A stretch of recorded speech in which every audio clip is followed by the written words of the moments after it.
राधे राधे महाराज जी। महाराज जी, भगवान और गुरुदेव एक ही हैं और इनमें भेद नहीं करना चाहिए, ऐसा संत शास्त्र जन कहते हैं। जैसा भगवान का स्वभाव है वो भक्त को कभी त्याग नहीं करते, वैसे ही क्या गुरुदेव भी त्याग नहीं करते या गुरुदेव त्याग कर देते हैं? नहीं, गुरुदेव और भगवान के स्वभाव में अंतर मिलेगा और प्रभाव में अंतर मिलेगा।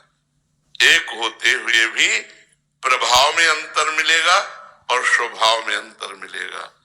प्रभाव, भगवान ने गिरिराज जी को उठाया,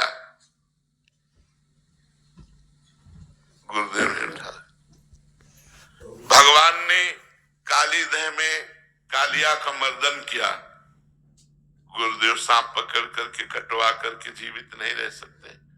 प्रगट में भगवान ने मुंजा टबी में आग लगी तो अपने मुख में आग पी गए, ऐसा भगवान करोड़ों वायुओं जैसे महाबलवान है।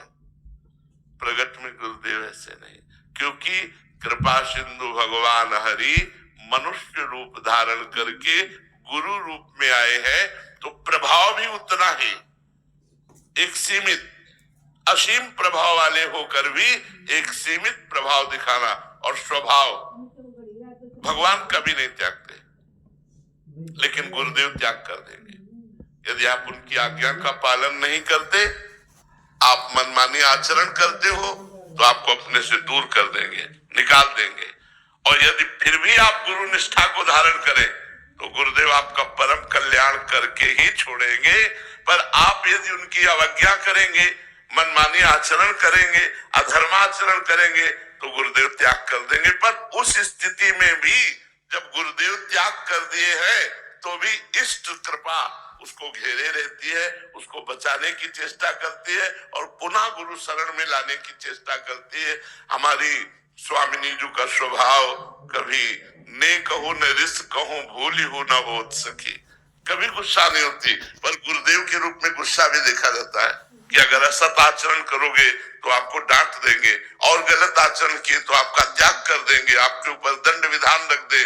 लेकिन इष्ट का स्वभाव ऐसा नहीं है। सहज स्वभाव पर्यो नवल किशोरी जी को मृदुता, दयालुता, कृपालुता की राशि है। अभेद होते हुए भी अंतर है।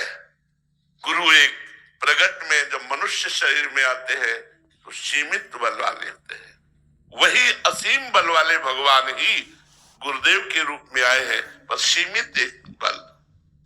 और स्वभाव गुरुदेव का जो इष्ट का, वो एक ही होते हुए भी अंतर पाया जाएगा।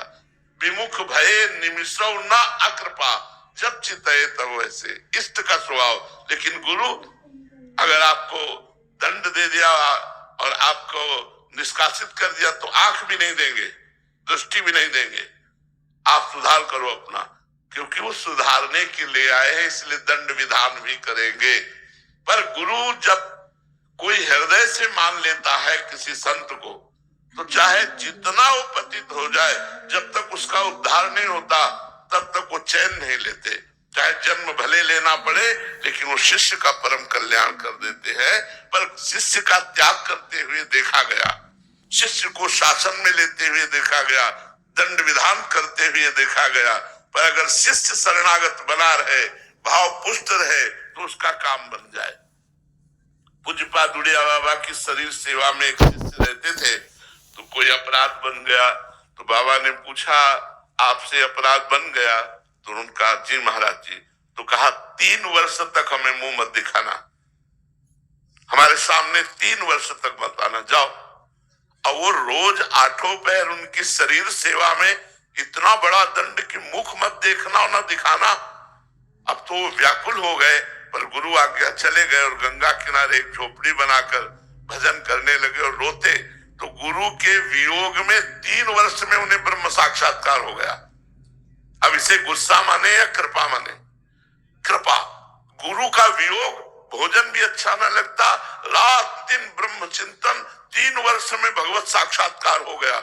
और जब भगवत साक्षात्कार हो गया, तब उड़िया बाबा आश्रम जो है, उस आश्रम में आकर के फिर दर्शन किए और गुरु जी से कहा कि जो कई जन्मों में काम नहीं बनता, आपकी क्रोध रूपी कृपा ने 3 वर्ष में वो काम बना दिया। तो यदि गुरु हमें त्याग करता है, गुरु हमें कोई दंड विधान करता है, हम गुरु को ना छोड़े और उनकी आज्ञा का पालन करें तो निश्चित गुरु कृपा उसका काम बना देगी। बिना भगवत प्राप्ति कराए गुरु कृपा हटती नहीं है।